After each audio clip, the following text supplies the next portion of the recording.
ఓం గంగణపతే నమ శ్రీ గురుభ్యో నమ.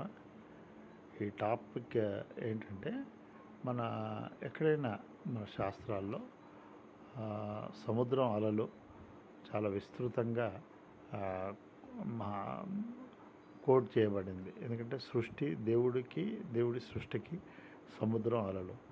అయితే ఇక్కడ ఉంటే ఏంటంటే మనకు ఒక క్లారిటీ, సముద్రం కనబడుతుంది, అలలు కనబడుతున్నాయి.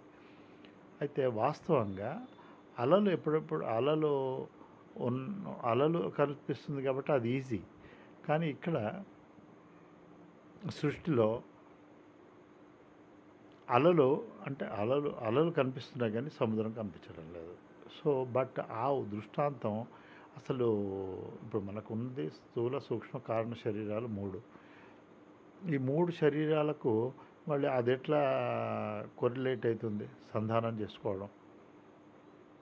సో దాని పాయింట్ మీద బట్ ఇది ఏంటంటే ఒక అటెంప్ట్. అలాంటి ఏంటంటే సముద్రం ఎట్లాగైతే ఆధారమో అలకు, ఎవరికి జన్మించు జగం ఎవరి లోపల నుండి అలాగా సముద్రం అయితే ఎట్లాగో ఆధారం, అలా సముద్రం నుంచి వస్తుంది, సముద్రం మీద ఉంటుంది, సముద్రంలో వెళ్తుంది. దానికి వండర్ఫుల్గా అది సమన్వయం అవుతుంది. అయితే ఇప్పుడు మనం అలా చూస్తే సముద్రం అంటే ఉన్నది సముద్రం. సముద్రం అనే వర్డ్ ఒక బ్రహ్మంగా చూస్తే అస్థి బ్రహ్మం, సముద్రం ఉంది. ఆ బ్రహ్మ లక్షణాలు, సముద్ర లక్షణాలు ఏంటంటే ఆ బ్రహ్మం ఏంటంటే ఉండడం, జ్ఞానం, ప్రకాశం, శక్తి. అది ఉంది, దాని ప్రతిబింబాలు ఉంది. దానికి అన్యంగా ఏది లేదు. ఆ ప్రతిబింబాల వరకు ఉంటే మనిషికి ప్రాబ్లం లేదు. ఆ ప్రతిబింబాలకు కల్పిత అస్తిత్వం అక్కడ చాలా భంగపాటు అవుతుంది. అదే అన్నిటి కూడా అనర్థాలకు, ఈ సంసారిక దీనికి తాపానికి కారణమవుతుంది. అయితే మనం జస్ట్ ఆ సముద్రం ఎందుకు అలా సూచించారో దాని దగ్గరకు చూస్తే సముద్రంలో ఒకటి ఏంటంటే సముద్రానికి శక్తి ఉంది. ఏంటి? ఆ సోడియం క్లోరైడ్, ఆ సాల్ట్స్, ఆ లవణ లక్షణం. ఆ శక్తి యొక్క కార్యం ఏంటంటే మనకు ఉప్పుతో చేసి పెట్టిన గ్రాస్, ఏదైనా ఆబ్జెక్ట్ గ్రాస్గా ఫార్మేషన్స్ ఉన్నాయి, స్థూలంగా ఘనీభవించిన అవి. అయితే ఇప్పుడు సముద్రానికి అయితే ఈ ఘనీభవించిన స్థూల వీటికి ఎగ్జాంపుల్లో మనం సాల్ట్ చూసినా కూడా గ్రాస్. అయితే దీనికి అస్తిత్వం కల్పించడం ఆక్షేపణీయం. ఇది చూడంగానే మనకు సముద్రం గుర్తు రావాలి. అయితే సముద్రమే ఉప్పుగా ఉంది. సో ఉప్పుకు అస్తిత్వం కల్పించడం ఎట్లాగో ఆ శక్తికి, పరబ్రహ్మ ఆ శక్తి యొక్క కార్యమే శరీరం, బయట పంచభూతాలు. అయితే ఈ శక్తి కార్యాలైన వాటికి కారణాన్ని దూరం చేసి వీటికి ఆపాదించడం. ఈ శరీరం ఉంది అంటే తప్పు, పంచభూతాలు ఉన్నాయంటే తప్పు, అట్లాగే ఉప్పు ఉంది అంటే తప్పు. సముద్రానికి అన్యంగా ఉప్పు ఉండలేదు. ఇది ఒక స్థాయిలో శరీరం స్థూలంగా, గ్రాస్ బాడీ. ఇప్పుడు సూక్ష్మంగా ఏంటంటే సముద్రంలో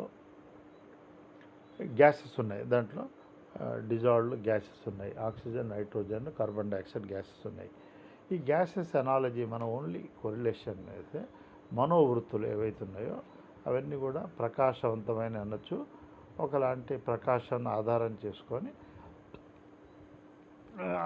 ఒక ఫిల్మ్ రీల్ ఎగ్జాంపుల్ తీసుకుంటే మనసులో ఉండే ఆ ప్రకాశం సన్నిధిలో మనసులోని ఏవైతే ట్రాక్స్ ఉన్నాయో వృత్తులు అవి ప్రకాశింపబడ్డాయి.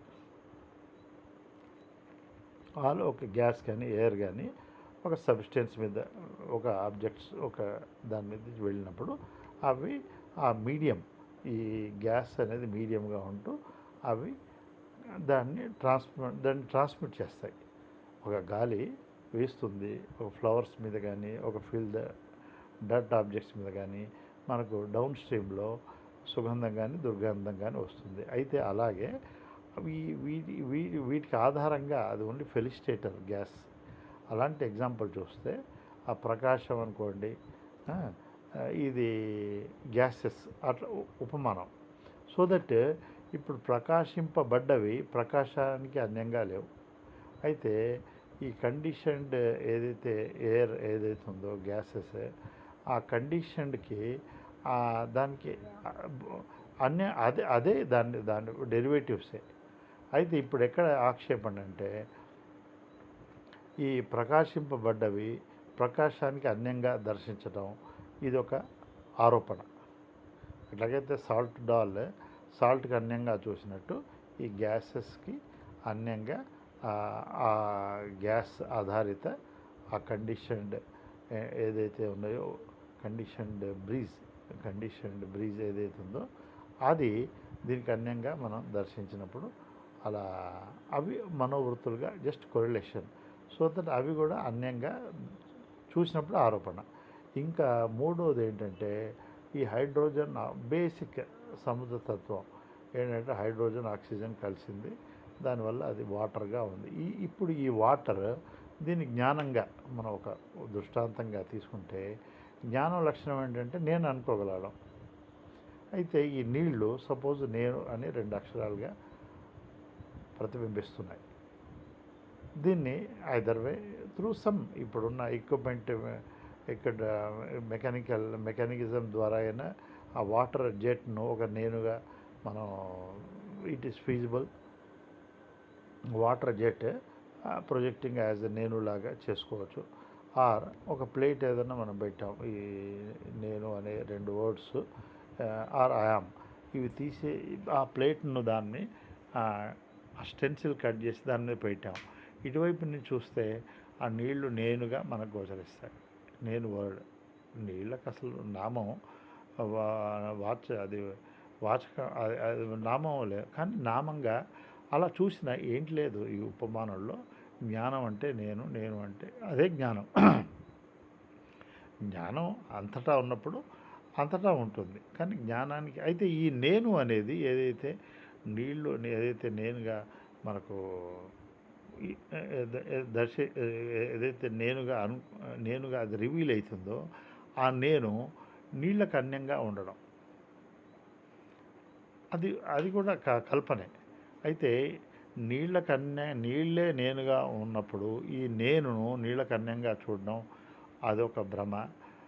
అయితే ఆ శక్తికి అన్యంగా చూడడం భ్రమ. ఈ 3 భ్రమలతోని వీటి సంపర్కమే ఈ సంసారం. ఇది చాలా ఘోరమైన ఉంది. ఎవ్రీబడి ఈ తాపాన్ని నుంచి అయితే అస్థి ఆ సాల్ట్స్ అస్థి, ఆ గ్యాసెస్ అస్థి, ఆ జలతత్వం. అయితే దాని ప్రతిబింబాలు సాల్ట్ డాల్, మరి ప్రకాశంతో అయిన మనోవృత్తులు అండ్ నేను అనేది. అయితే ఇంతవరకు ఓకే. అయితే ఈ నేను గాడ్ అండ్ క్రియేషన్. అయితే క్రియేటెడ్ ఓకే, క్రియేషన్కి అన్యంగా దర్శించడం. ఇప్పుడు నేననేది ఒక ఎక్స్ప్రెషన్. ఈ నేనును ఆ క్రియేషన్ ఆ నీళ్ళకు అన్యంగా చూడడం, సాల్ట్ను ఆ శక్తికి అన్యంగా చూడడం, ఆ గ్యాసెస్ను ఆ gas conditioned through the medium. ఇక్కడ మనసు ఒకటి గ్యాసెస్. మనసు ఏంటంటే మనసు జడం, అది జాగ్రత్త అవస్థలో మనసును ఆ ప్రకాశం అది నేను అనే ప్రకాశం సన్నిధిలో ఈ మనస్సు వృత్తులను కూడా ప్రకాశింపబడతాయి. అయితే ఇట్ ఈజ్ ఓన్లీ ఉపమానం. All these things to understand ఆ అస్తిత్వం, ఆరోపిత అస్తిత్వం, అది చాలా అవస్థ. యాక్చువల్గా ఇదే ఇప్పుడు ఈ నేను ఉన్నానుకు జ్ఞానం ఉంది, కానీ ఇది పరిధిలో ఉన్న జ్ఞానం ఒకదానికి సంబంధించింది, ఆ జ్ఞానానికి జ్ఞేయమైంది. అయితే నిద్రలో ఈ ఎగ్జాంపుల్ ఈ నేనున్నాను అనేది ఉండదు, ఆ జ్ఞానం విశేష జ్ఞానం కాబట్టి. అయితే నేను అనే జ్ఞానం ఉంది. అయితే ఆ నేను అనే జ్ఞానం ఉన్నప్పుడు ఇది పోవడం కూడా తెలుస్తుంది. అందుకోసమే మన సుషుప్తిలో జ్ఞాని సుషుప్తిలో మేలుకుంటాడు అని ఉంది. అయితే మేలుకుంటాడు అంటే తనకు ఆ సామాన్య జ్ఞానం ఉంది, అయితే ఈ విశేష జ్ఞానం అనేది లేదు. అయితే ఆ స్థాయిలోనే దేహత్యాగం కూడా జరిగినప్పుడు అసలు తన జ్ఞానంగా ఇది జ్ఞేయం. అయితే విశేష జ్ఞానం ఏదైతే ఉందో ఇప్పుడు ఒక అవస్థలో ఉన్నది, అది డెఫినెట్గా అది ఆ అవస్థ నుంచి ఇంకో అవస్థకి వెళ్ళినప్పుడు ఇది అక్కడ లేదు. అందుకోసమే దాన్ని బాధ అంటాం. వైదిక శబ్దాల్లో బాధ, భేద అంటే జాగ్రత్త అవస్థ స్వప్నం కాదు, స్వప్నం సుషుప్తి కాదు. ఇది ఇది ఇది ఇది బాధ. అంటే ఒకప్పుడు ఉండి, ఒకప్పుడు ఉండకపోవడం. భేద ఏంటంటే జాగ్రత్త అవస్థ స్వప్నం కాదు. ఈ భేదం ఉంది. ఇది కానీ ఈ 3 అవస్థలకు ఉన్న జ్ఞానం, ఆ సామాన్య జ్ఞానం అయితే కామన్, అది నేను అనే జ్ఞానం అది అంతటా ఉన్న జ్ఞానమే.